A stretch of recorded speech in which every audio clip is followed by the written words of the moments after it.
10 negara dengan praktek klinik, perdukunan, dan tahayul terkuat di dunia.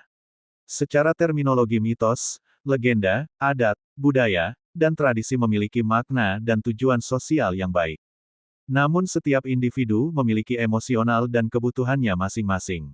Saat berhadapan dengan emosional dan kebutuhan, jalan apa yang akan ditempuh untuk memuaskan emosi dan kebutuhannya?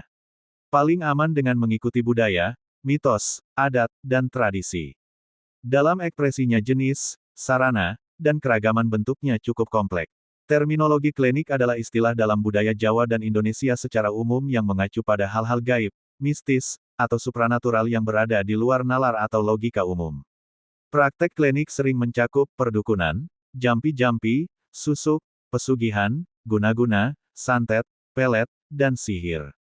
Sedang tahayul adalah kepercayaan terhadap hal-hal yang tidak berdasar pada akal dan ilmu pengetahuan. Biasanya berkaitan dengan pantangan, mitos, mimpi, atau firasat. Dengan apa dan siapa sepanjang konsepnya pantangan, mitos, dan firasat adalah tahayul. Menolak realitas semesta, bukan cara berpikir yang logis dan pragmatis dalam mencari solusi. Religiusitas perdukunan, jampi-jampi, susuk, pesugihan, guna-guna, santet, pelet, sihir dan tahayul adalah memperkosa hak-hak orang lain, sikap antipati, dan melawan fakta semesta. Oleh sebab itu, mitos, legenda, adat, budaya, dan tradisi yang terminologinya baik, bisa jadi berbalik arah. Terpapar jelas aktivitas klinik, perdukunan, dan tahayul mendegradasi kesehatan mental, orientasi hidup, kependudukan, lingkungan, sumber daya, stabilitas nasional, habitat, intelektual, dan perkembangan teknologi. Hampir semua negara di belahan dunia manapun mengenal dunia klinik, perdukunan, dan tahayul. Namun peringkat dan intensitas yang membedakan. Berdasarkan intensitas dan peringkat mayoritas didominasi oleh bangsa Timur, mulai dari negara-negara Afrika, Timur Tengah, India, China, Jepang, dan negara-negara Asia. CTGPT menunjukkan 10 negara yang dikenal memiliki praktek klinik, perdukunan, dan kepercayaan terhadap tahayul yang kuat dan masih berpengaruh dalam kehidupan sosial budaya masyarakatnya. Data disertai peta lokasi. 1. Indonesia. Agama resmi di Indonesia hidup jauh berabad-abad, tidak mungkin klinik, perdukunan, dan tahayul tanpa campur tangan.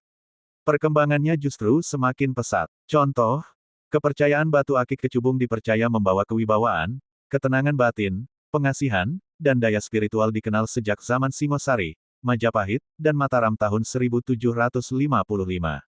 Kepercayaan pesugihan Nyi Blorong dan Nyi Loro Kidul zaman Mataram. Keris zaman Singosari. Tren nasional batu akik terjadi tahun 2013 sampai tahun 2015. Terdapat petunjuk bahwa kepercayaan klinik, perdukunan dan tahayul berada di pusat-pusat pemerintahan kerajaan dan basis agama yang kuat. Konsep kepercayaan kepada yang gaib dan transendensi nampaknya menjadi pemicu utama. Banyak orang mencoba menemukan entitas yang gaib itu dengan menempuh berbagai cara secara liar. Hal demikian terjadi karena deskripsi yang transenden dan gaib itu absurd. Beragam kitab dapat ditemukan seperti Mantra Asmaragama, Primbon Betal Jemur, Ada Makna Jawa, Lontar Usada dan Rerajahan Bali, Kitab Ilmu Laduni, Kitab Mujarabat, dan lainnya. Aktivitas klinik, perdukunan, dan tahayul merambah pada aktivitas sosial, politik, ekonomi, dan hukum. Daerah yang paling terkenal dengan aktivitas klinik, perdukunan, dan tahayul meliputi Jawa, Bali, dan Kalimantan. Beberapa tempat menunjukkan adanya lokasi mencari pesugihan yang legendaris. Tidak terkecuali satwa, benda mati, hingga tulisan huruf dipercaya memiliki tuah, kekuatan, pembawa nasib sial, najis, keselamatan, dan lain-lain. Berikut ini pengelompokan kepercayaan klinik dan tahayul berdasarkan objek. A. Jenis dan asal-usul pesugihan. 1. Pesugihan babi ngepet, Depok, Jawa Barat, Jakarta. 2. Pesugihan tuyul, Jawa Tengah, Jawa Timur, dan Jakarta. 3. Pesugihan Gunung Kawi, Malang, Jawa Timur. 4. Pesugihan Alas Purwo, Banyuwangi, Jawa Timur. 5. Pesugihan Pantai Selatan, Nyai Roro Kidul Parangkusumo, Yogyakarta. 6. Pesugihan Gunung Kemukus, Sragen, Jawa Tengah. 7. Pesugihan Nyi Blorong, Pantai Selatan Jawa Kebumen, Cilacap. 8. Pesugihan Jaran Goyang, Banten, Indramayu. 9. Pesugihan Macan Putih, Gunung Serandil, Cilacap. 10. Pesugihan ular kuning, Gunung Lawu, Jawa Tengah. 11. Pesugihan monyet putih, Jawa Timur. 12. Pesugihan Nyiranda Kalisewu, lereng Gunung Merapi. 13. Pesugihan Watu Blorong, Kebumen, Jawa Tengah. 14. Pesugihan Kandang Bubrah, Gunung Merapi, Yogyakarta. 15. Pesugihan Ayam Cemani, Klaten, Jawa Tengah. 16. Masih banyak lokasi yang tersebar di kota kabupaten dan pedesaan yang tidak dapat disebutkan satu persatu. B. Benda-benda bertuah magis dalam tradisi klinik Indonesia. Keris, mustika batu, batu akik, cincin bertuah, ayam cemani, rajah jimat tulisan Arab jimatan, keris semar mesem. Bambu petuk, keramat taring macan, kain kafan bertuah, minyak mistik, topeng gaib, tulang babi. C. Daftar binatang yang dianggap memiliki kekuatan magis, malati, pembawa keberuntungan, najis, sial, atau mistis dalam berbagai kepercayaan di Indonesia. Ular, burung hantu, burung gagak, harimau, tokek, monyet, ayam cemani, laba-laba, buaya, kambing hitam, kelelawar, kucing hitam, babi, dan anjing. D. Jenis ritual dan aktivitas ruwatan. Ritual untuk mendapatkan kekayaan secara instan dengan cara gaib, ngunduh mantu klinik, ngelmu atau ilmu hitam. Turu bumi, slametan klinik. Ritual tapa atau semedi, santet dan pelet, meminta bantuan roh leluhur atau jin, jampi-jampi dan mantra dan ruwatan. E. Provinsi terkenal. 1. Banten, terkenal dengan debus, ilmu kebal, dan tradisi spiritual kuno. Dukun pengasihan, pelaris, dan penangkal santet. 2. Sumatera Barat, kuat dengan kepercayaan ilmu kebatinan Minangkabau. Banyak orang pintar, dan ritual adat gaib. 3. Sebagian besar pulau Sumatera, termasuk Aceh, Riau, dan Lampung, dikenal dengan dukun minyak pengasih, sihir Melayu, dan kekuatan gaib suku-suku lokal. 4.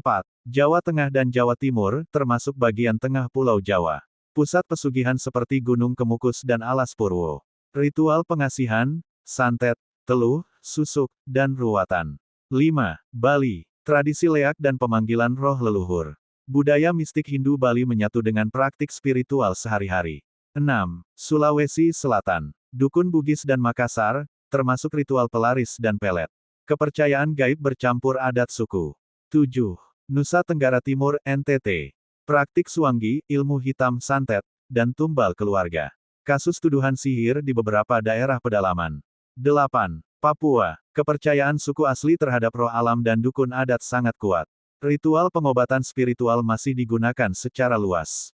Klinik dan tahayul sering bercampur dengan adat dan kepercayaan lokal. Diam-diam banyak yang memakai jasa spiritual. Sentuhan klinik dianggap sebagai bagian dari warisan budaya mencakup kehidupan seksualitas, perjodohan, hunian, nasib, keberuntungan, rejeki, dan lain-lain. 2. Nigeria, praktik umum, juju, vodo Afrika, dukun spiritual, babalawo. Sihir sering dicampur agama lokal Yoruba, banyak korban tuduhan ilmu hitam bahkan dibunuh. 3. India, praktik umum, astrologi, tantra hitam, pengusiran roh. Perdukunan kadang menyatu dengan agama Hindu, banyak orang masih berkonsultasi pada baba atau guru spiritual. 4. Haiti, praktik umum, vodo, roh leluhur Loa, boneka sihir. Vodo adalah kepercayaan resmi dan dilegitimasi budaya setempat. 5. Thailand, praktik umum, jampi-jampi, jimat sakti, arwah gentayangan. Budaya hantu sangat kuat, bahkan jadi inspirasi film horor dan ritual umum. 6. Brazil, candomblé, umbanda, dan macumba campuran sihir Afrika dan Katolik. Ritual memakai medium roh dan tarian trance. 7. Filipina, albularyo, dukun kulam, sihir, anting-anting jimat. Banyak orang percaya penyakit disebabkan gangguan gaib. 8. Ghana, sakawa perpaduan cyberkrime dan perdukunan, ritual kekayaan instan. Sering dikaitkan dengan tumbal atau pengorbanan. 9. Nepal, dukun Himalaya, penyembuhan spiritual, astrologi. Campuran antara kepercayaan Hindu, Buddha, dan animisme lokal. 10. Papua Nugini, sihir suku, sorcery, pemburu penyihir. Masih banyak kasus kekerasan terhadap orang yang dituduh sebagai penyihir.